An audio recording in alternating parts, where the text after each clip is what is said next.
Cinema வாய்ப்பு கிடைச்சுமே அத கோட்டை விட்டுக்கிட்டு இப்ப புலம்பி தள்ளுற நடிகர்கள் யாரெல்லாம் தெரியுமா? லிஸ்ட்ல நம்ம ஃபர்ஸ்ட் பார்க்க போறது ஜித்தன் ரமேஷ். ஜித்தன் படத்தின் மூலமா தமிழ் சினிமாவுல அறிமுகமானவர் தான் ரமேஷ். இந்த படத்தோட வெற்றிக்கு அப்புறமா தான் ஜித்தன் ரமேஷ் அப்படின்னே இவருக்கு பெயர் கிடைச்சிச்சு. அறிமுகமான முதல் படமே ஹிட் ஆகுறதுலாம் மிகப்பெரிய லக்கு தான். அதை பயன்படுத்தி தான் அடுத்தடுத்த இடத்த பிடிக்கணும்.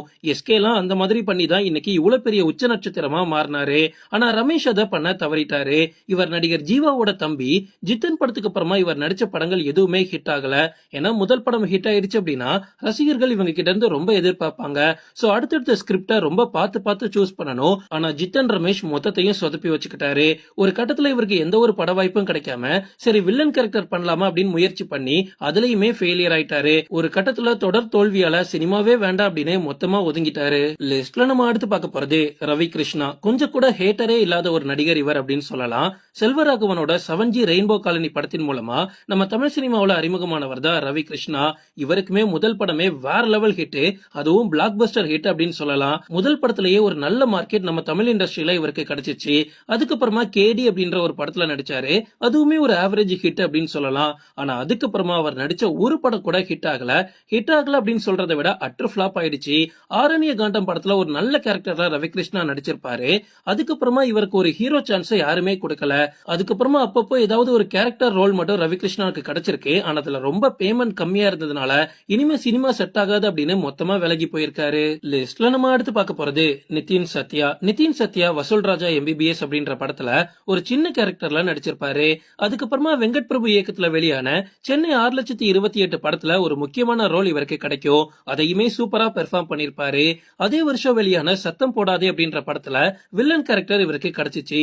சரி எதுக்கு அதை மிஸ் பண்ணணும் அப்படின்னு அதையுமே நடிச்சாரு. இது வரைக்குமே அவரோட கெரியர் ரொம்ப நல்லா தான் போச்சு. பட் அதுக்கப்புறமா நிதின் சத்யாக்கு சொல்லிக்கிற மாதிரி ஒரு பட வாய்ப்பு கூட அமையல. அதுக்கப்புறமா இப்ப வரைக்குமே கிடைக்கக்கூடிய ஏதாவது ஒரு படத்துல கேரக்டர் ஆர்டிஸ்டா வந்துட்டு இருக்காரு. லிஸ்ட்ல நம்ம அடுத்து பார்க்க போறது ஜீவன். பிறக்கும் போதே தங்கத்தட்டுல பிறந்தவர் தான் இவர் அப்படின்னு சொல்லலாம். ஏன்னா ஒரு மிகப்பெரிய பணக்கார குடும்பத்துல பிறந்தவர் தான் ஜீவன். யூனிவர்சிட்டி அப்படின்ற படத்தின் மூலமா தான் நம்ம தமிழ் சினிமாவில் அறிமுகமாகிறாரு. அதுக்கப்புறமா காக்க காக்க படத்துல பாண்டியா அப்படின்ற வில்லன் கேரக்டர் பண்றதுக்கு இவருக்கு வாய்ப்பு கிடைக்குது. அந்த கேரக்டர்ல நடிச்சதுக்கு அப்புறமா வேற லெவல் ஹிட் ஆயிட்டாரு. அந்த படத்துக்கு இவருக்கு பிலிம்பேர் அவார்டும் கொடுத்தாங்க. அப்ப எந்த அளவுக்கு மார்க்கெட் பீக்ல இருந்திருக்குன்னு யோசிச்சு பாருங்க. உடனே திருட்டு பயலே நான் அவன் இல்லை அப்படின்ற 2 பிளாக் பஸ்டர் படத்துல ஜீவன் நடிச்சாரு. அதோட அவரோட கெரியர் சோலி முடிஞ்சிருச்சுன்னு சொல்லலாம். அதுக்கப்புறமா சொல்லிக்கிற மாதிரி ஜீவனுக்கு ஒரு பட வாய்ப்பு கூட கிடைக்கல. ஜீவனும் அதுக்கப்புறமா படிப்படியா ட்ரை பண்ணாரு. பட் எதுவுமே செட் ஆகல. ஒரு கட்டத்துல சொந்த பிசினஸ் பாத்துக்கலாம் அப்படின்னு சினிமாவை விட்டே விலகி போயிட்டாரு. ஒரு பிலிம்பேர் அவார்ட் வின் பண்ண ஒரு நடிகர் இன்னைக்கு தமிழ் சினிமா விட்டே காணாம போனதெல்லாம் மிகப்பெரிய சங்கட்டம். லிஸ்ட்ல நம்ம அடுத்து பார்க்க போறது அங்காடி தெரு மகேஷ். இப்ப வரைக்குமே ரிப்பீட்டட் மோட்ல பார்க்கலாம் அங்காடி தெரு படத்தை. கொஞ்சம் கூட போர் அடிக்காது. அப்பேற்பட்ட படத்துல நடிச்சவர் தான் மகேஷ். வசந்தபாலன் இயக்கத்துல ரிலீஸ் ஆன படம் தான் இந்த அங்காடி தெரு. இந்த படத்தோட மிகப்பெரிய வெற்றிக்கு அப்புறமா எந்த ஒரு பட வாய்ப்புமே மகேஷ்க்கு அமையல. அப்பப்போ ஏதாவது ஒரு படத்துல ஹீரோவா நடிச்சாலுமே அந்த படம் ரிலீஸ் ஆன தடையுமே இல்லாம காணாம போயிருக்கு. அதுக்கப்புறமா ஒரு படம் கூட இவருக்கு தியேட்டரிக்கல் ஹிட்டே ஆகல. ஆனா அங்காடி தெரு மகேஷ்க்கு சிறந்த அறிமுக நடிகர் அப்படின்ற விஜய் அவார்டும் கிடைச்சிச்சு. ஓகே ஃப்ரெண்ட்ஸ், இதோட நான் இந்த வீடியோ முடிச்சுக்கிறேன். இன்னொரு இன்ட்ரெஸ்டிங்கான வீடியோல நம்ம சந்திக்கலாம். Stay tuned.